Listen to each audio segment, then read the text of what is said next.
apakah PKS masuk kepada KIB, Koalisi Indonesia Bersatu, ataukah akan bergabung dengan PKB, membentuk koalisi Semut Merah?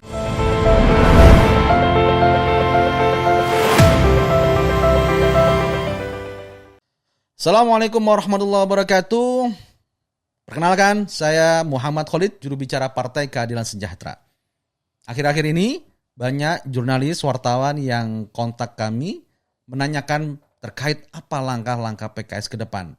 Terkait pertama, masalah koalisi. Yang kedua, masalah dukungan Capres dan Cawapres.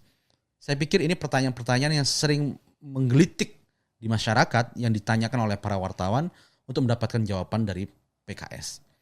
Pertama, terkait koalisi dan Capres-Cawapres, itu sepenuhnya adalah kewenangan dari Majelis Syuro Partai Keadilan Sejahtera. Jadi mekanisme di PKS adalah ditentukan dalam musyawarah Majelis Syuro.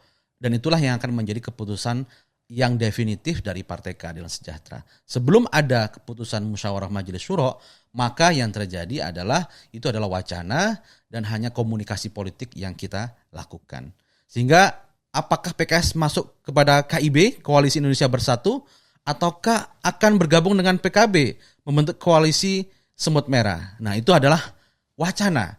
Itu adalah komunikasi politik yang dilakukan oleh PKS. Bisa jadi PKS akan masuk KIB, bisa jadi akan membentuk poros baru, atau poros yang lain. Nah, tentu ini dinamika seperti ini terus PKS lakukan untuk lakukan komunikasi, sehingga tidak terjadi kebuntuan dalam komunikasi politik di elit.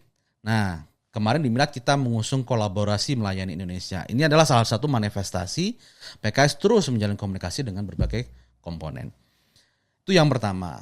Terus yang kedua, masalah dukungan Capres dan Cawapres.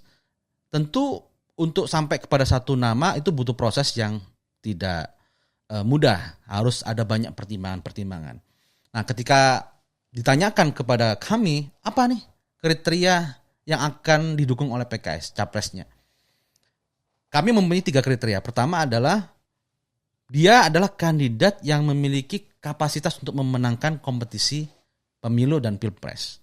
Jadi dia harus memiliki apa yang kami sebut sebagai capacity to win the election. Jadi kapasitas untuk memenangkan kompetisi. Oleh karena itu penting bagi kami PKS untuk mendukung Capres-Cawapres yang memiliki tingkat keterpilihan yang cukup tinggi. Disinilah kemudian kita mempertimbangkan sekali kajian terkait elektabilitas, popularitas, dan likabilitas. Itu yang pertama. Yang kedua adalah dia memiliki kapasitas untuk mengelola pemerintahan. Nah, ada kapasitas kepemimpinannya di sini. Kita menyebutnya the capacity to govern, kapasitas untuk mengelola. Nah, ini bisa kita cek sebenarnya dengan rekam jejak. Apakah dia memiliki rekam jejak ketika dia memimpin sebagai kepala daerah? Bagaimana rekam jejak dia memimpin kepala daerah? Ketika dia memimpin partai politik, apakah dia memiliki rekam jejak yang bagus? Bagaimana ketika dia berkelola dengan mengelola masyarakat, menjadi pemimpin organisasi masyarakat dan sebagainya? Itu bisa kita cek kredibilitas atau rekam jejaknya. Dan yang ketiga, ini sangat penting dan itu sesuai dengan tema Milad kita kemarin, yakni capacity to unite, yaitu bagaimana memiliki kapasitas untuk mempersatukan. Kenapa ini penting? Kriteria yang ketiga, karena kita 2 pemilu kemarin cukup luar biasa dampaknya membelah masyarakat kita. Ada terjadi polarisasi, ada terjadi segregasi. Nah, ini yang harus kita pulihkan, luka-luka ini. Sehingga ke depan 2024, maka politik yang kita bangun adalah politik kolaborasi, politik yang adu gagasan, politik yang pro dengan perubahan. Sehingga kita tidak menginginkan kembali ada keterbelahan yang terus-menerus. Polarisasi harus kita akhiri, kita saatnya melakukan kolaborasi. Demikian, terima kasih. Saya Muhammad Khalid. Wassalamualaikum warahmatullahi wabarakatuh.